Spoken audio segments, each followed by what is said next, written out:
How to build a 2-stall maintenance shed, a HO scale model railroad building. Hi modelers, it's Chris, the modeler at ABR Modelworks, and welcome to the build video for the 2-stall maintenance shed. The 2-stall maintenance shed has been designed to be a support building for light maintenance and servicing of freight, passenger cars and locomotives. The building can be used for a bunch of other purposes, like a factory, a warehouse, and even an old building that's been repurposed for offices, apartments, lockups, to name but a few. It has a lift-off roof, complete with trusses and planking to support the tar paper roof exterior. The lift-off roof also has 3D printed gutters, end caps, and hooded roof vents to add that finishing detail. The lift-off roof lets you show off how you detailed the interior of the building. The large laser-cut engraved hinge doors can be added open, closed, or anywhere in between, making them an interesting feature. The construction of this kit is based on the modular model building system, which makes it easy to assemble and gives you a vast array of options when it comes to customizing it to suit your model railway. The kit is 5 panels long, 2 panels deep, and 1.5 stories tall. Now, because of the versatility of the modular model building system, you can add additional panels to make it longer or wider, whichever you need. So when it comes to bringing the scene for this building to life, we have quite a large range of additional 3D printed scenic details. Items like pallets and drums, platform detailed kits, etc. Check out the range for these items on our website. And shortly we're going to be introducing a dedicated 3D printed parts pack for this building, which may also include things like a crane. So just a quick tip about this video. Although it's longer than what we usually produce, it is full of lots of helpful tips and techniques that will not only help you with the building of this particular building, but will also help you with other modelling projects as well. Getting started. So with any kit build, I always like to lay out the parts to make sure I have everything and to familiarise myself with the items in the kit. So this kit comprises of 3 different types of panels: a floor section, the engraved doorways, the roof panels, the pilasters, and the 3D printed parts. In the 3D printed parts we have a awning for above the doorway, we have some hinges for the main doors, this window and doorway section, there's 2 of those, there's 3 windows that have vents, and then the other 2 types of windows. Sanding the MDF panels and wooden pieces. So I get a nice finish on my model buildings. I like to sand the MDF panels that have been laser cut. That helps to remove any of the debris, gives a slightly smoother surface, allows the paint to stick a little better. And so I'm going to use my sanding table and my spray booth to get rid of the dust.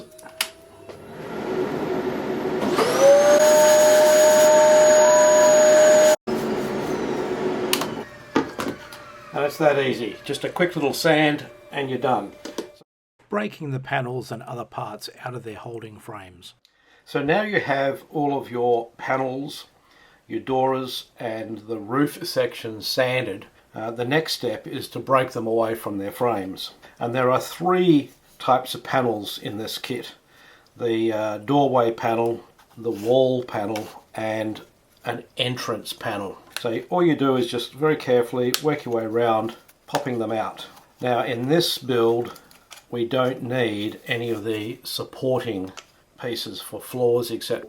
And it's a single story building. So we can put that to one side.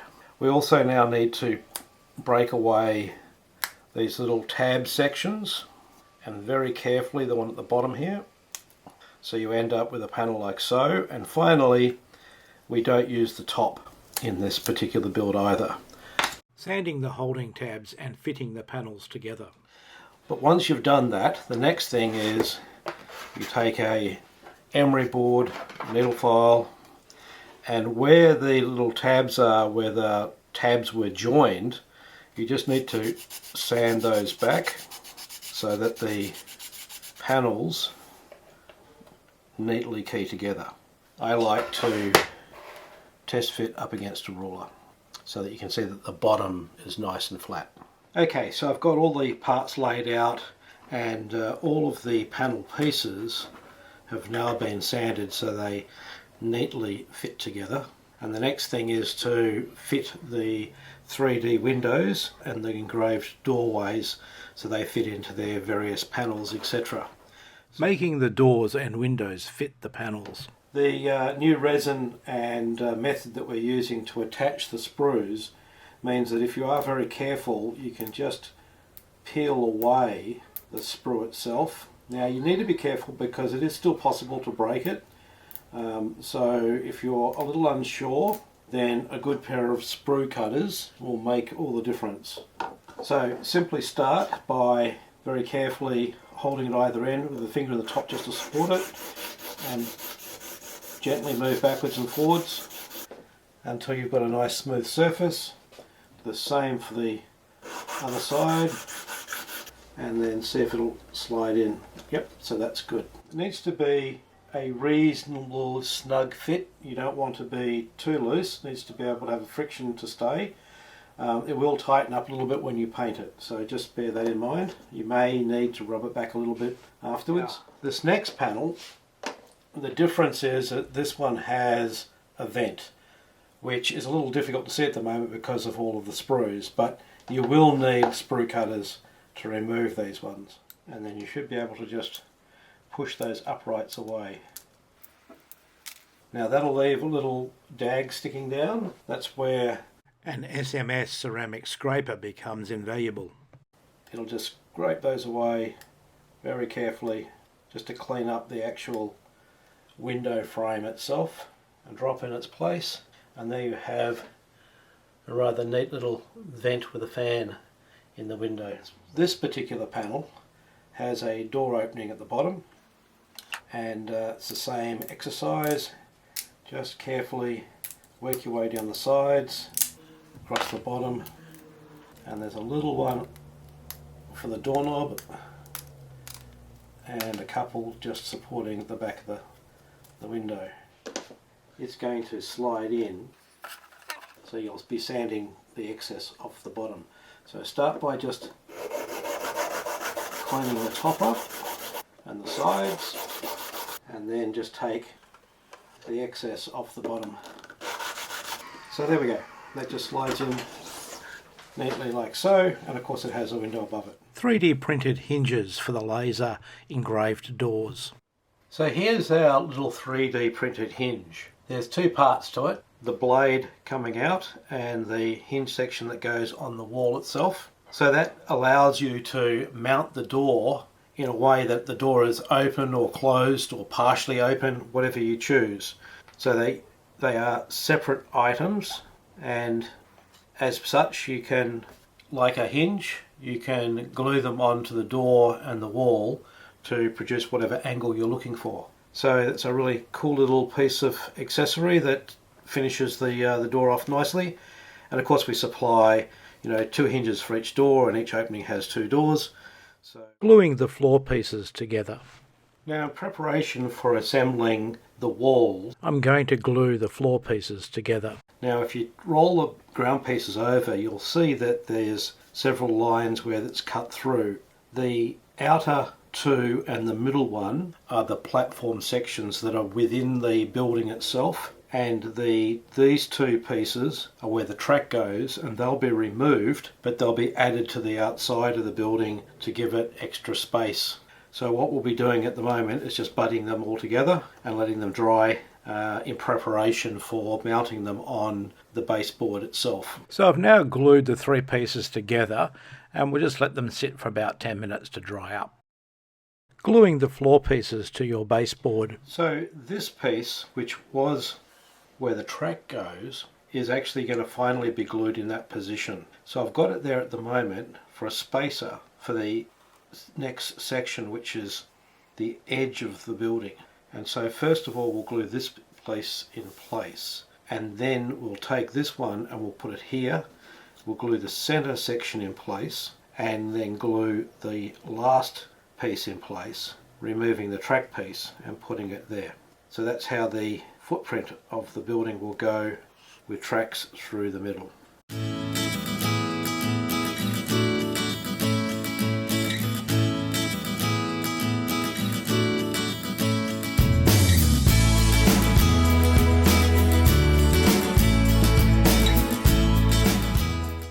then we get our walls, we'll pop them back on, and they're going to sit something like that. Assembling the walls. So as you can see, I've now got all the panels sanded so they nicely fit together. All of the inset parts, the windows, the doors also sanded so they're all ready to go. So we're now at the point where we're going to start assembling the walls. Okay, so I'm going to now glue the walls together, butting up the joints. So a couple of things about this to make it go both smoothly and accurately. I like to use a metal sheet and magnets to hold things in place, and I also like to use Deluxe Materials Speed Bond. It's a great PVA and it dries very fast, which suits me because I can work quite quickly. We've got our walls sitting the right way up, but we're going to glue them together with that face down. So you take one wall, one panel piece rather. I like to use the magnets, as I said. I'll put a magnet on it and hold it in place. I'll get the next piece and roll it over, get my Speed Bond glue and just put a small bead of glue along the top edge. Now, because this has got a dovetail type joint to it, stepped, it will be quite strong, and you just simply slide them together and wipe away the excess. I probably put a little bit too much glue on there. Wipe it into any little gaps like that. Grab another magnet and hold that piece in place, and just keep working along doing the same thing. Now, what I didn't tell you is the reason why I do it face down, and quite simply, each of these panel pieces could in fact come from a different sheet of MDF. And although the quality control on it is pretty good and the thicknesses don't change much, they do change. And so by gluing it face down, you're getting the face of the building absolutely in line with each other. So if there's a slight stepping on the inside of the wall, it's not noticeable anyway. So that's the main reason for doing that. Okay, so it's been about 10 minutes, so let's lift them up and see if they hold together. Like I say, it's a great glue and it dries quite fast. Now at this point it doesn't have its full strength, but it is strong enough that you can handle it. But nevertheless, leave it laying good and flat while you're not sealing the MDF panels and floor. So now we have the panels glued together. The next step in the process is to give them a light rub just to remove any surface glue, and then give them a coat of Deluxe Materials Sand and Seal. This will help to seal the wood and stop the fibres from lifting and making the finish of the painting much nicer. So again, I'll use my 3M 320 grit sanding block. Just give them a very light rub.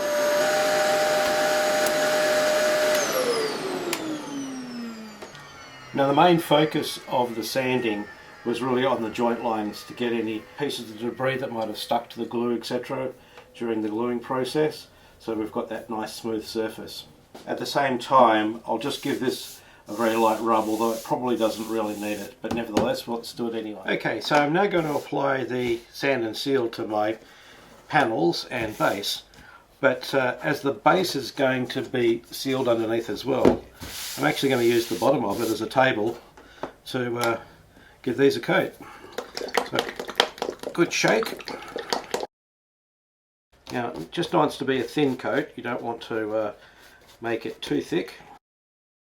Make sure you're brushing it out of the little lines. Now you get the idea, I'll go on and finish it off. Quick sand of the panels and adding the pilasters. Okay, so our panel pieces and our base are now all nice and dry. The next step is just to give them a very light rub just to remove any high spots, and then we're going to cut out the pilaster strips and glue them on to the center sections, not the corners, just the center sections on each of the pieces, and then we will be gluing the 4 pieces together to form the walls. And once that's done and they're dry, we'll put the corner pilaster pieces on. So I'll go ahead now and just give everything a light sand and start gluing these pieces on. Let's show you exactly just how we go about doing it. when you look at it, you'll see that there's a heavily engraved centre line, and there's two light lines either side, and the light lines either side are there to help you line up when you're gluing the pilasters in place. Also make sure that the lines running across line up. The pilasters are fractionally longer, so once they dry, we'll just very carefully sand off the bottoms or the tops, whichever way they're protruding. But to put them on, it's just a simple case of run a little bead of glue along the centre line, place the pilaster down, and then just very carefully eyeball those lines that run across so that they line up. Make sure you've got it in the centre. Just give it a little push to help push the glue out and to make it stick straight away. Adding the inside pilaster card. So I've put the pilaster pieces on most of the panels, and while I was doing it I had a bit of a think about it and thought, gee, you know, the inside should have pilasters as well. So I'm going to supply extra card for that. Now on the inside you'll see that you've got this stepped line, and the imaginary centre is sort of halfway in the middle of it. So run a bead of glue down that spot, and I'm going to put it on without those little engraving lines that run across showing, because we don't have engraving lines inside, so we won't show them. Now the pilaster sheets, you'll see that there's wider version and the narrower ones, and the wide ones are the ones that we put in the front faces for the long wall, and when the corners go together. Now when the two walls go together forming a corner, you'll use a wide pilaster piece on the front face and a short pilaster piece on the side face, with the short pilaster piece butting up against the side of the long piece. That way when you look at the corner, it appears to be the same size on both sides. Sealing the pilaster card. Because we use quite a bit of card in our models, the card also needs to be sealed. And so now that's glued on, I'm just simply going to take a small amount on the brush and really brush it in so that it's coated and sealed, but it doesn't need sanding. Staining the inside of the roof. Now I'm going to put a wash on all of the roof pieces, because inside a maintenance facility the chances are the roof area won't be painted, and over time it will just become very grotty and dirty and fairly black. So to achieve that, I'm going to use the Vallejo black wash and the Vallejo oxide dark rust. The mixture will be roughly 1/3 to 2/3, and the reason for that is I just want to warm it up just a little bit, because after all it is a timber roof that will be on the outside coated with tar paper. Now the other thing I'm doing is you'll see that I've got two cutting boards, and the reason why I'm doing that is I want the board that I'm working on to be on an angle. Either hold it up with your fingers, but don't put it flat, because if you put it flat when you're brushing it on, it will seep underneath and you'll get a puddling effect, and so parts of the wood will end up being stained in sort of circles or blotches, and when you look at it, it just won't look natural. So you want to get it off the ground and just liberally put a coat on, just brushing it, working it into the joints, etc. It doesn't have to be exactly even in terms of the coverage, because again things will age at different rates. And see, we don't have any puddling going on, or very little puddling going on. I can show you what I mean by puddling. This side of the roof is engraved to look like it's planks. This side of the roof is going to be in tar paper. So if I put that on the deck like so and start giving this side a bit of a coat, there you go, puddling.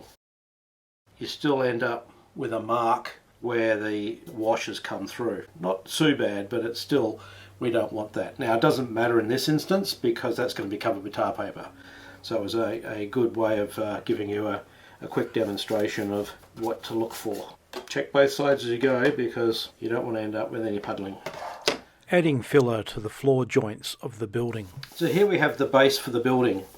And you'll see that there's these little square sections. Well, these square parts are where they've dovetailed together, and I don't want those. So what I'm going to do is just very carefully put a couple of thin coats of the smooth coat, which is just a drywall or a plaster type mix. Just a little bit on my finger and work it in. Now I'm going to be filling the expansion lines there. That's okay because I'll fix that up afterwards. You don't want to make it too thick, but just enough to fill the holes themselves. So this is now dry enough to give it a sand. So I'll turn on the air extraction and just quickly give it a light rub. And then with a scraper, we'll scrape out the little grooves where the expansion joints are. When that gets painted, you will hardly tell that they're there. Gluing the four walls together. Okay, so the pilasters are on. I have sanded the tops and the bottoms to make them level and flat. It's now time to glue the four walls together. And so the simplest way to do it is, again, just a little small bead of glue, doesn't need a lot, where the faces need to go. Take the piece that's going to go in there, and then if you can, use some sort of a clamp to hold it at 90 degrees. Now I've got these little 3D printed clamps that I made up, and that's what I use. They're available on our website. Now when you push it together, make sure that the corners are in properly and they're nice and snug. You can put a peg on it to squeeze it together a little tighter, and then just let that sit up for about 10 minutes or so, and that'll be nice and solid. I'll do the same with this one, and we'll just give that 5-10 minutes for those two corners to come together. Now these two corners have had enough time to dry, but I'm going to leave the clamps on there, so it's a little fiddly putting these last two together. So what I suggest you do is put some glue on these two pieces and then roll the whole thing together almost at the same time. Clamp ready.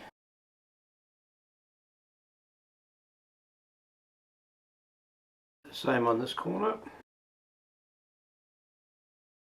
Check to make sure they're all fine, and that's it. We'll let that dry now. Fixing the height of the inside pilasters so the roof fits. Okay, so our building is now really starting to take shape. The corners that we've glued together are all nice and dry, so it's now quite solid. You can handle it. Obviously you need to be a little bit careful. There's two jobs to do at this stage. The first one for me to repair a mistake, but to give you some caution so that you don't make the same mistake. Because the inside pilasters to make the columns appear to be thicker and stronger was a little bit of an afterthought, I forgot to allow for the truss. When you look at it, it's got a little step on it, and basically there's a truss above and in the center of each of the panels. And so what I have done is I've put these pilasters all the way to the top on the inside, but in actual fact I need to cut a little piece off the top of them. So before I do the corners, I will remove that little bit of material. Now there are two thicknesses of the pilasters. The thicker one, which is what we've used all the way around the outside of the building, and a thinner one. When you do the ends, you get the thin one first and glue it so that it's flush with the side, and then the thicker one goes over that joint to hide the actual joint itself. Okay, so I've now put the pilaster on this end, and that's just drying up. And how I did it was very simple, just like so. I put a bead of glue on the end first where the thin version is going to go, and I'll place it so that the top edge is level with the face of the building, and at the same time I'll make sure that I've got it lined up nicely with the grooves. And then once I've done that, important while it's still wet so you can adjust it if need be, you put again a little bit of glue and have it so that it goes onto the card that's on the end. Get a wide piece and glue it on. Again, making sure that it lines up with the engraved lines, and at the same time it lines up with the engraved lines of the one on this side as well, and then just push it up so that the edge is level with the piece that's already been stuck on and that there isn't any gaps. And then what we'll be doing is, when it dries, we'll give it a very light brushing like we did with the others with some of the sealer, and we'll just touch the corner up a little bit with some of the filler and give it a light sand so that there's actually no gap. Assembling the roof. We're going to assemble the roof, and essentially there's a couple of parts to this process. Obviously we need to pop out all the trusses from their frames, and then the roof itself, at the top of the roof where it joins, there is an angle, and there needs to be a little bit of a relief sanded back here, and we supply you with a little jig that gives you the correct angle to sand to, so that makes that job easier. So first thing you do is very carefully pop out all of the parts, and then there's the end cap pieces. Now I'm not going to pop those out just yet, but I'm going to get 2 of the trusses to put to one side with those. We'll deal with that shortly. With these, where they've been joined in the holding frames, there's just that little piece to sand away. More important to get it off the top section. To first of all test fit to see that that's going to fit together, and it does. And if we slide this one in, you'll see that it doesn't quite go together. Now it's probably a little bit hard for you to see, but there is a gap here, and you just, by sanding those edges, that gap will disappear and we'll get a nice alignment with the roof itself. So I'll put that to one side. The gauge goes on the roof side, not the plank side, and we're going to sand this edge, the plank edge, back to get that angle. So the gauge will give you an idea of how much to get your sanding block over. It's actually not a very steep angle, so it won't really take much to sand it back. And so I look down it to see that I've got enough. Yep. Do the same on the other side. Okay, and all I'm doing is I'm sighting down to make sure that I've got the angle about right. And then if we get our truss and we drop it in like so and slide the other piece in, there we go. It's as simple as that. And now we have a nice pointed roof, and the sides are nicely sanded, so very, very quick and easy to do. Okay, so the next step is to put the other half of the roof on, and just before we do that, before we put glue on, we'll just do a quick little test fit to make sure that it is going to go together as we expect. And there we go, sitting down quite nicely. As we'll quickly put a bead of glue along this edge, and then we'll do the same thing to each of these, and then starting by sliding it together like so, and then just working each of these into their little slot, and then pressing the center together to make sure that the top of the truss area here is flat against the roof. It is. Wipe a couple of little extra spots of glue just to remove the height out of them. Okay, so we have our two halves all nicely glued together and lined up, so I'm happy with that. Now we want to join them together. Now when you look at the peak of the truss, it's a wedge, and so it won't push in that way, it has to slide in, and so you need to test fit to make sure that it is going to slide in nicely. Okay, so that's fine, and we want to do the same on the other end, because once we've got glue on there it becomes a little bit fiddly. Okay, so basically what we're going to be doing is putting a little bit of glue just sparingly along the top edge of both sides.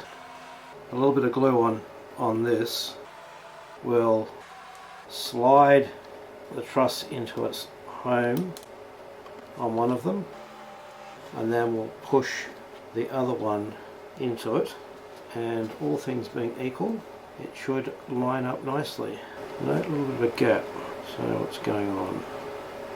A little bit of rocking motion, okay. So it's a little bit too tight in the top there, so I'll get a needle file and I'm going to relieve this section and both of them a little bit.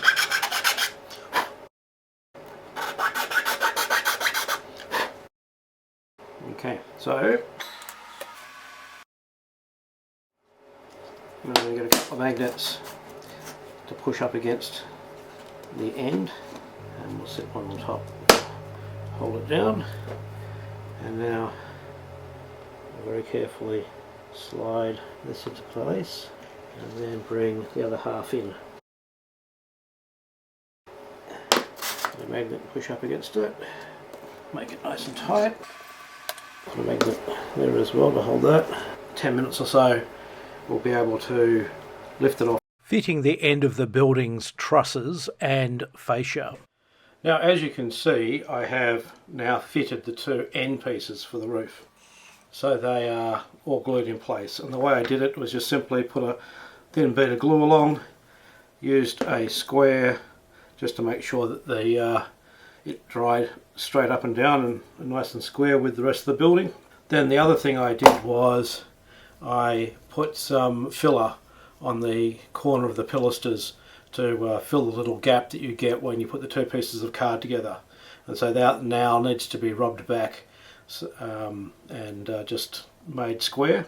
Now, one of the other jobs is to add some trim here, and so I'm going to use a piece of the pilaster, glue it on and line it up with the one at either end and trim it off to the roof. Okay, so this one's on and it's just going to dry, and then I'll trim it off, and I'll do the same on the other end. Just a light bead of glue. You can use a ruler to get it nice and square, and again we've got that one on. Once it dries I will trim that away with a fresh blade. I'll cut the card away to get the angle at the top. Sanding the corner pilasters and the top of the wall. Okay, so I'm now going to sand the pilasters on the corners to get nice sharp edges. I've also put some filler on the top of the panels just to tidy up the laser cut marks, etc. That's really an optional exercise. If you're going to be lifting the roof on and off a lot and you want to show off your best work, then it's worth getting those surfaces nice and smooth. But if that's not important to you, I wouldn't do it. The model will look, equally as nice. So I'll just finish the sanding process off. The key thing now is you've got to be quite gentle. If you're not, you'll break it. So I've now given all of the edges and the surfaces a nice sand, and I've gone over them multiple times with a brush removing the dust so that I can see to make sure there's no little spots that need to be cleaned up. Any of the engraved areas that are supposed to be little features, you may need to get a razor saw and just clean them out now. But that's basically now ready for painting. Undercoating the concrete base. Okay, so we're now getting to what I consider to be the fun part, and that's doing things like the painting and finishing, etc. So although this is really just an undercoat, I'm going to be undercoating the concrete strip area with the Vallejo Panzer Grey. It's a fairly dark grey. The reason why I'm going to use this is that it will highlight some of the cracks and bits and pieces that I'll carve into it afterwards. So we'll get our booth running, and here we go. And that's it. I'll let that dry up and maybe do a little bit of touch up on some of these little square bits. They're sticking out a little bit more than I would have liked, and then we'll apply the actual concrete colour that I'm looking for. Laying the track through the building. Okay, so it's now time to lay some track And in the kit there are a series of card strips that go in the track itself and beside the track to fill in the gap between the rail and the concrete area. Now these will be painted the same as the concrete, and basically what I like to do is test fit everything first just to make sure that I've got everything right. These thin strips, you put one either side of the rail. That'll help to space the rail in the center, making sure that when you push it down it goes all the way down. There's a then place another one above it as the packer coming up. Then the thinner one sits like so that lines up nicely. There we go, it's the same. And then finally there's two slightly thicker ones. The one for the center as a packer to lift the card up, and that's it, that's how it'll go. And I just basically use a little bit of white glue. I'll put some white glue under the track now and let it sit with the card in place, just to make sure that I've got the track spaced nicely. It's a very simple, quick and easy process. Once this is done, I'll give it like a dry brushing of the sander seal to seal the card.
Painting the concrete panel. So with this build I've decided, rather than spray the panels, which I normally do, I'm going to hand brush them. And part of the reason for doing that is that a lot of the modelers who are building our kits don't use airbrushes. So I thought I'd do the same thing as what you guys are doing. So what I'm going to be doing is painting it with Vallejo Ghost Grey.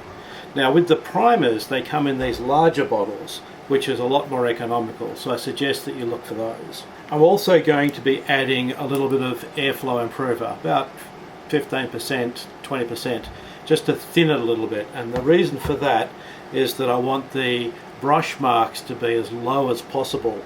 So the technique that I'm going to be using essentially is that I'll be brushing it on and brushing it out as much as I possibly can. So I'm putting a very small amount of paint down.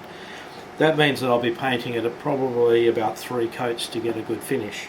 And make sure you get that flow improver well mixed into the paint. If you don't, it will stay separated and you'll end up brushing thick paint and flow improver separately. Now I like to work on the areas of least importance and work my way around.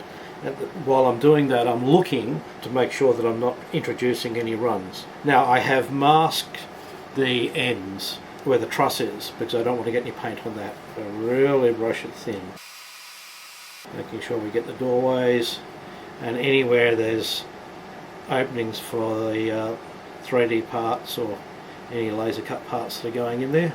And just double check to make sure you have no runs on any opposing surfaces, and just keep working your way around. Like I say, just keep brushing it and getting a thin coat. You'll see the wood through it, and don't worry about that, because at this stage, like I say, it is just the very first undercoat, and even the openings may not look like they're well coated. We're not trying to get good coverage at this stage. What we're trying to do is avoid too much build-up. So that's the first and most important part of this part of the process when you're painting with a brush. Really just work that paint so it's as thin as possible. You'll see the brush lines starting to appear, and just brush them out.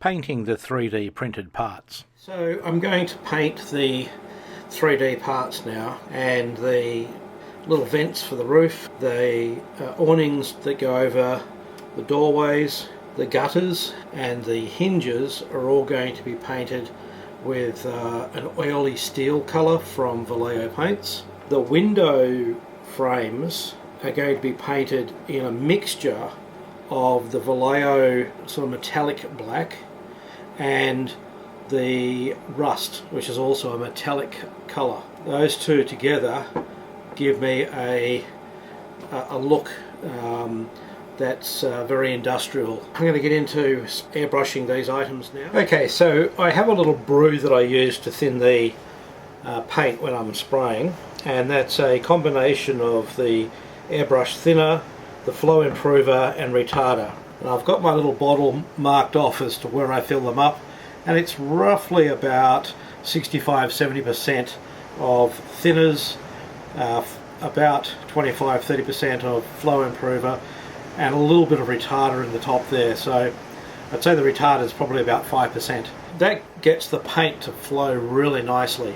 My airbrush of choice these days is the harder and Stenbrook airbrush. I got this about 6 months or so ago and been very happy with it. Before I even mix the paint, I check to make sure that the airbrush is working fine, and so I just simply put 1 or 2 drops of my airbrush mixture and then just give it a spray. Now when I'm putting the paint into the airbrush, I use my paintbrush to pour against so that I can control the amount of paint that's flowing. Simply get your first parts ready to paint, and I'll get my spray booth going. What we're going to do is just slowly build the colour up and then put that aside to let it dry up, move on to the next item and just keep working your way through. In about 10 minutes that will be fine. You'll be able to give that a little bit more and just build the layers up until you've got a nice coat.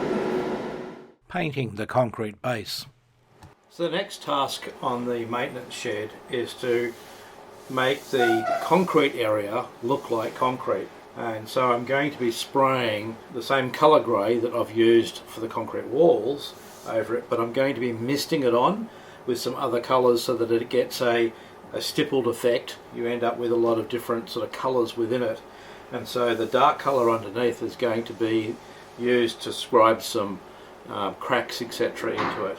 And so basically what we'll be doing is spraying a mist coat across the surface as opposed to trying to spray it down evenly.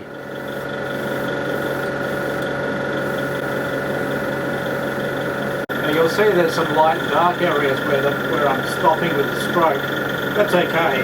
Some spots will build up at a different rate than others, but this process will continue until we get a good coverage, and I'll be applying several different colours in the same manner. It's also going on quite dry, but at this stage you can see it's quite mottly in terms of the effect that I've got there. Okay, so as you can see it's not an even coat at all, although it does appear to be across the whole surface, and of course that has to be the case. While the paint is still damp, semi-touch dry but very soft, this is the stage where you would take a scriber or a knife or something sharp and start making some cracks. And it's just a simple process of drawing a few little lines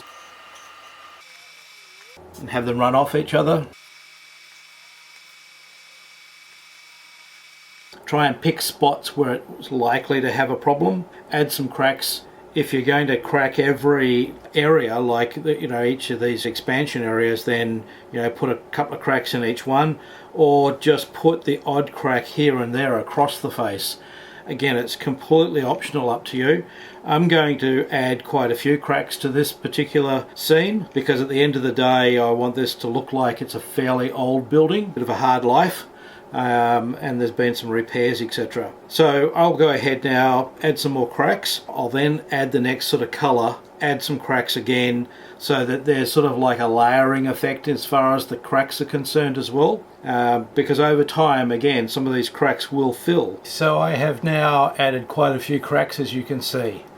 Now some of these really do stand out, and what will happen is that they'll become a little bit less obvious as we start adding more colour, and then finally when we start putting the weathering pigments and that onto the surface. Okay, so I didn't mention in the intro to this section what colours I was using, and so I'm using the Vallejo Ghost Grey, which is the same colour as what I used for the concrete itself on the building, and I'm going to be now adding some Israel sand, and all I've done is I've just mixed that up in the same little pot.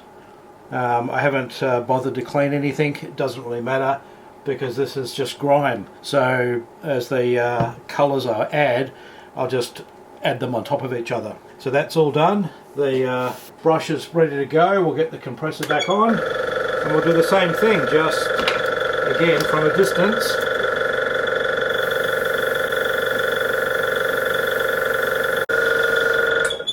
Okay, and the last thing I'm going to do is spray a little bit of the Vallejo light grey wash on.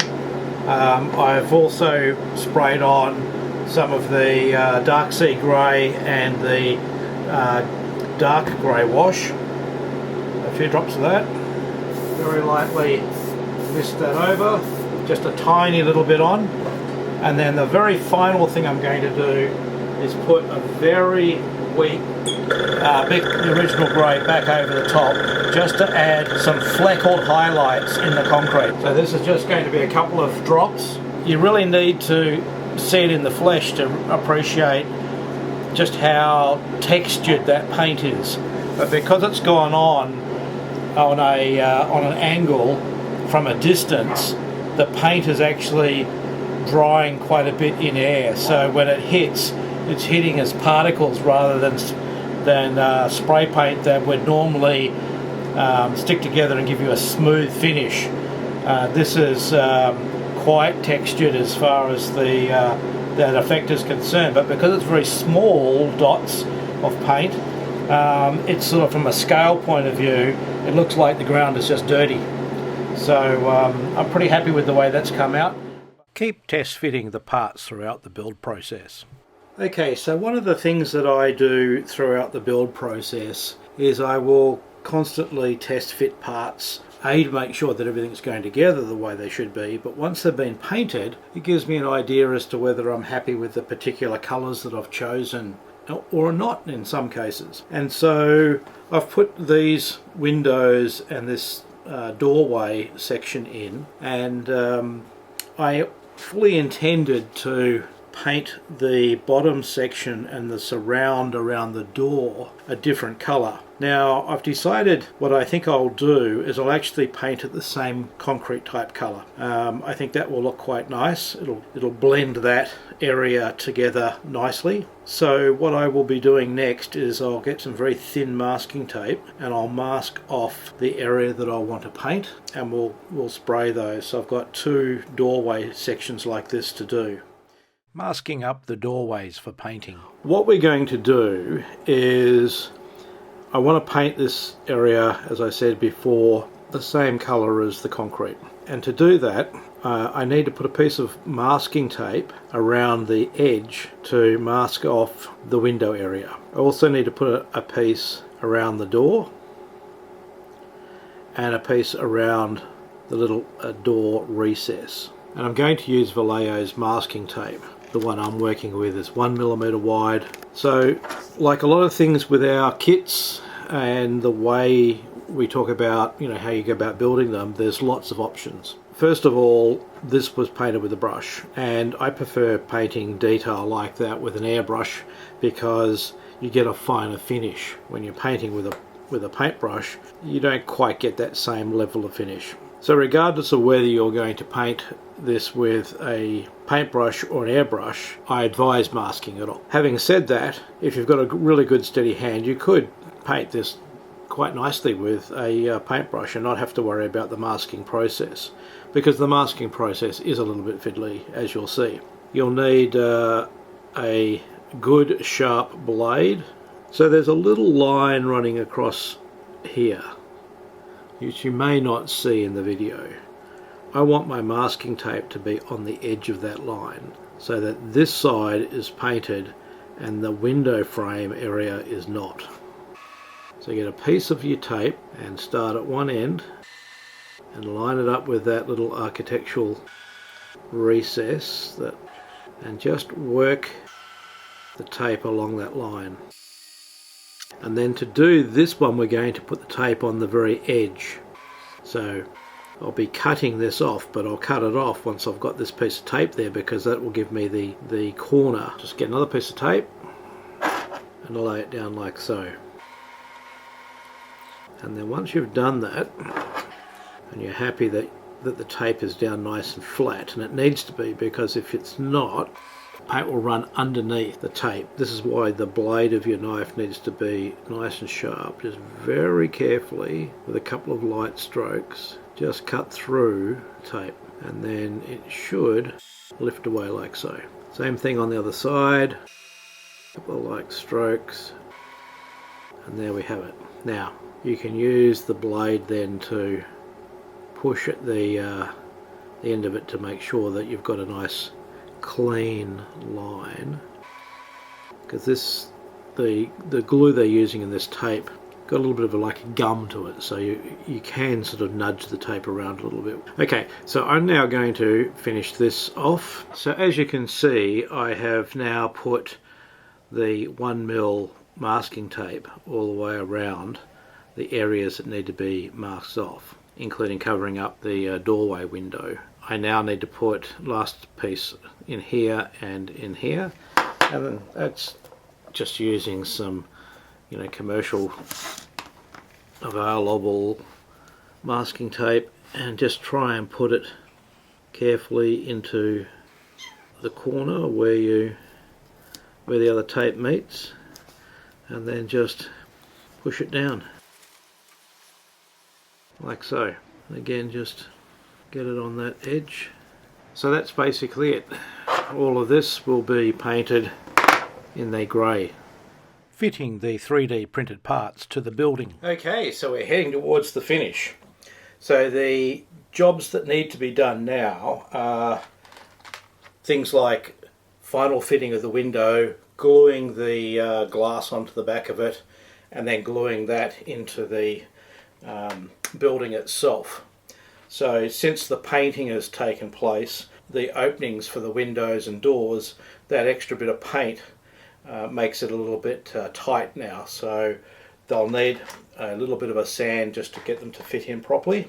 The other job that needs to be done is, of course, tar papering the roof itself. So before that, we've got these little gutters. You'll need a sprue cutter to cut them away. They are quite fine, and so before we do the tar papering, we'll glue a series of gutters along the edge of the roof, and then once the tar papering is done, there's a little piece of trim to go on the end of the building. And so both of those pieces need to be cut away and lightly sanded where the sprues were connected. First it will be the gutters, then you put the tar paper on, and then you put the end caps on, and then it'll have the roof finished. So the job right now is fit the windows and these doorways. Other doors will go on once it's on the diorama itself. Okay, so I have removed the sprues from the gutters and the end caps, and the process of putting them on is really simple.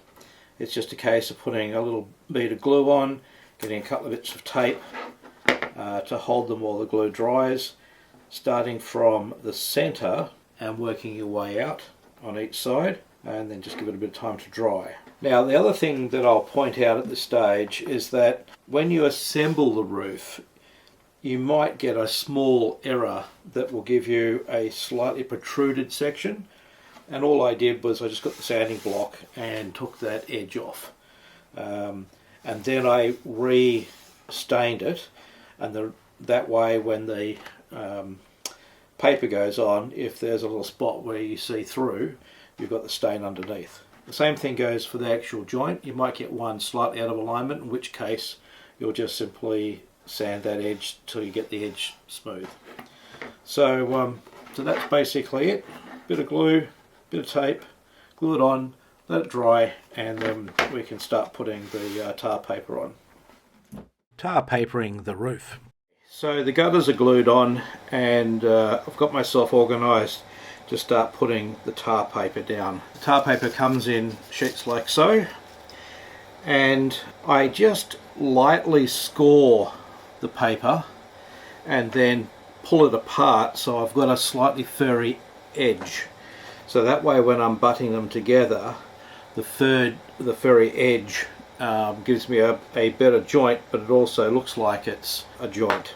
Now I cut these randomly in half, and starting on one edge, work your way down. You'll end up with a piece left over. Then I'll take one of the halves and I'll cut that in half to start the next row. And basically on the first run you have it so that it just covers the edge of the gutter, and then after that you just butt it up. Now the other thing that I need to tell you is, as far as the gluing is concerned, get yourself a little pot. It's full strength. You do not want to get it over wet, otherwise the paper during the drying process will bubble up. So we only want to get it wet on one side as it's sticking down. So basically you're coating the roof section and then carefully laying the tar paper on top. So let's get a couple down and I'll show you what I'm talking about. So we don't want too much on, we want to just run a bead of glue, having your tar paper somewhere handy so that you can see how far along you need to be.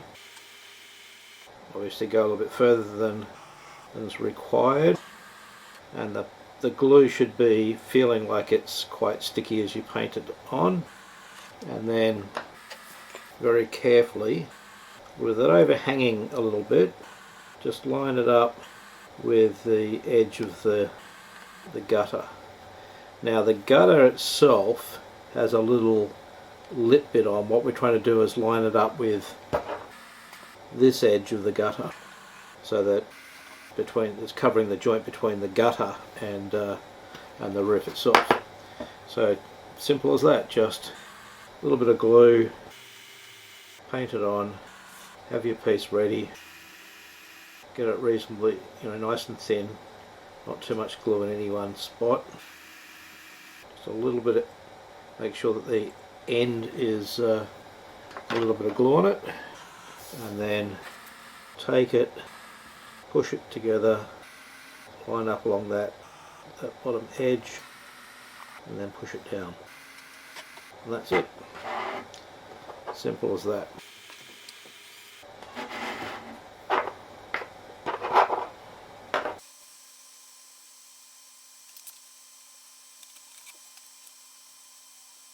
Now if you've got it a little bit too wet like I have, brush it out, because you don't want the paper to buckle up, which it will do if there's too much glue there. And also just make sure you've got the end. Now the overhang on both ends will cut once it's completely dry. I suggest leaving it overnight, otherwise the paper will probably tear as opposed to cut. So the glue will give it some extra body, and with a nice sharp blade running down the edge you'll be able to cut that away. So that's it, simple as that. We get the next piece. Like I said, I basically score it, and this doesn't have to be particularly accurate, but just give it a bit of a score like so, and pull it apart. Get your glue right up to the edge, but don't paint over it. A little bit's okay, but you don't want much. And then just slide it down till it butts up. And that's it. Simple as that. So I'll keep going and come back when I get to the ridge. Okay, so I have the tar paper now on both sides of the roof, and I've just got the ridge to do, so that's what we're going to be doing next. But it's looking quite nice, which is good. A few little marks and bits and pieces. I'm happy with that. No tar paper roof is pristine, so there's a little bit of overlapping, a little bit of lifting. That's all fine. So let's get on with doing the ridge. Okay, so the first thing I do is I cut a series of little strips about the distance, or slightly over the distance, of where the trusses go, and then I fold those in half. Just very carefully pinch them until you get them to line up with the edge, and then when they are lined up, give them a good squeeze to get that nice sharp edge, like so, and then just simply open them up and place them on top, and then work your way along doing the same thing. And then when you've done that, then the next step is to start at one end and do the same as what we've done for the rest of it. Just glue them along, pinching them, pushing them down, and going back and working them to make sure that there's no air bubbles. So I'll go ahead and do that. Okay, so the ridge cap is now on, and it will just leave it sit for a few hours to dry up, and then trim away the excess at either end, and then we can put the end caps on the roof itself, and then that stage is pretty much done except for the vents. So end caps and vents, and the roof is finished other than weathering. Okay, so the diorama and the building is pretty complete. It's now just some final touches that we need to do to finish it off. One of those is that where the tar paper is joined, there's a couple of spots where you can see the timber underneath, and to fix that I'll just take some Vallejo black and a very fine paintbrush and very carefully just run along the line in that spot. Now you'll get a little bit of paint either side, but it'll look like a repair on the tar paper anyway, so that just adds to the character of the building. The other thing that I'll be doing is a little bit of extra weathering on the rest of the building.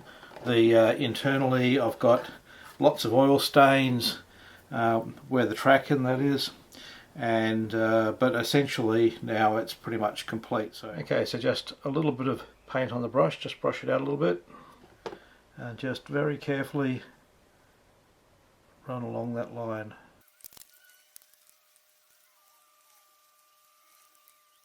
Fitting the hinges to the doors. Okay, so the first thing is which way up do the doors go, and so this is the top section, this is the bottom section.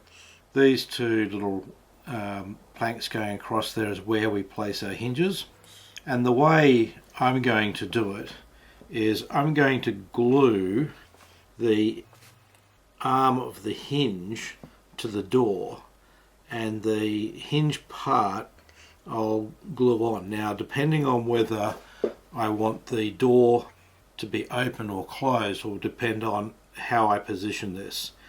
But if the door is closed like this one is going to be, then I would get a piece of scrap material the same thickness as the door, and then after gluing it so the round section is hanging over, then when you position the hinge at whatever angle it's going to be, it will just glue in like so. Glue these pieces on first, get them good and dry, and then we'll put the other part onto the hinge itself.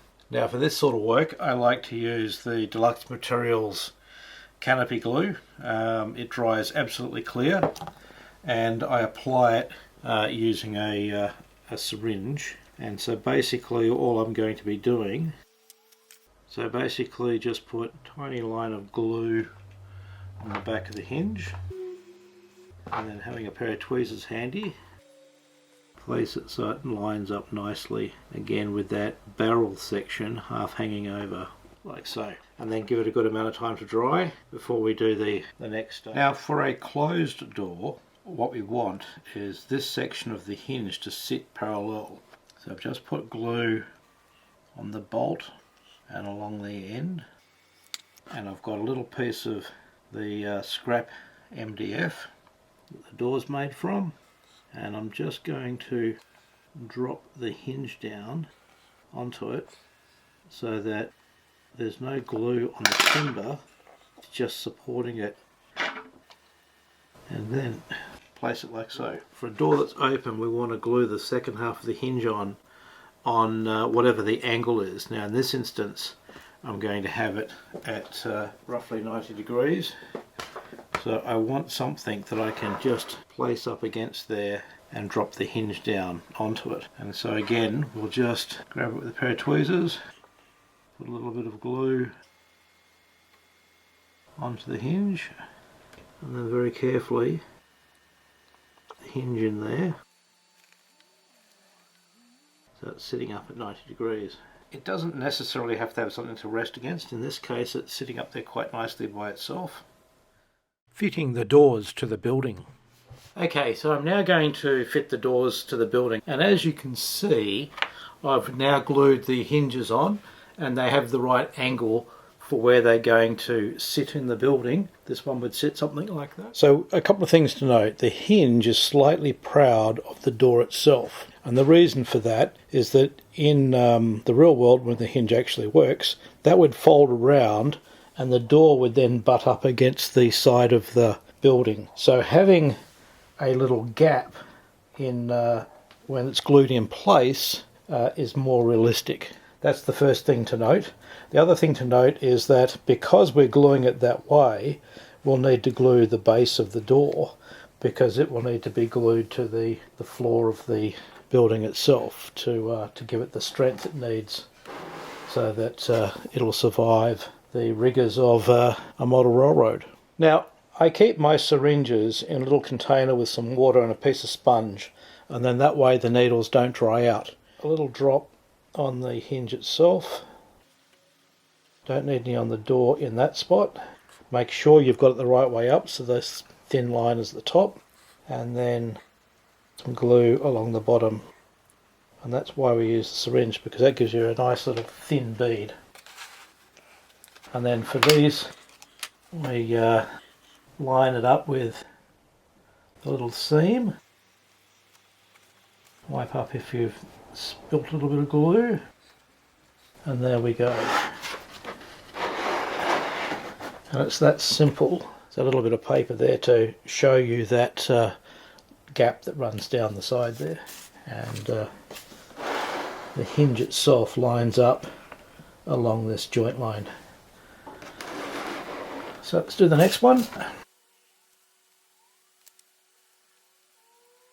Now I deliberately don't have the doors exactly 90 degrees, so a little bit more than 90 degrees, but they'll be at slightly different angles as well, because in the real world that's probably what would happen.